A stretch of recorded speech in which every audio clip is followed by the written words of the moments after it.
It is the top story all across the nation. A grand jury in Kentucky charging one former Louisville police officer in the Breonna Taylor case, but not with killing her. In fact, none of the officers involved have been charged in her death. Protests erupting across the nation calling for justice. In Louisville, Kentucky last night, 2 officers shot during protests in the downtown area. The governor calling in the National Guard before the grand jury decision. The fired officer charged already out on bail. Breonna Taylor was killed in her home in the overnight hours of March 13th.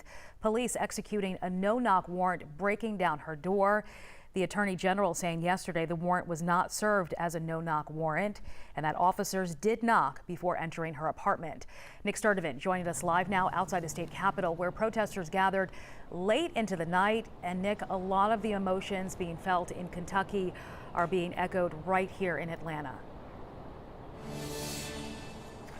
Yeah, that's right, Sheba. Good morning. And people that we spoke to say it hits home. They referenced the shooting deaths of Ahmaud Arbery, also the shooting death of Roy Sherrod Brooks, and other cases, countless cases, rather, throughout the country and throughout the years. And the protests not only happened here in downtown Atlanta at the state capitol, but also in southwest Atlanta. Civil rights attorney Gerald Griggs helped organize a rally yesterday evening. As you can see in the video, emotions were raw because his rally happened just hours after the Kentucky grand jury's decision. Griggs also voiced his frustration speaking to elected officials about what protesters say is an ongoing issue.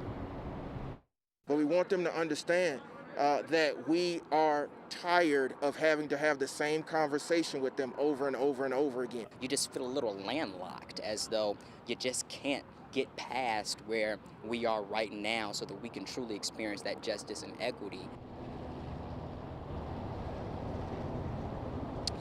And Sheba, back here at the state capitol at one point last night, you had hundreds of people here, about 200 to 300 people that gather here at the state capitol, and police say at least 8 people were arrested last night.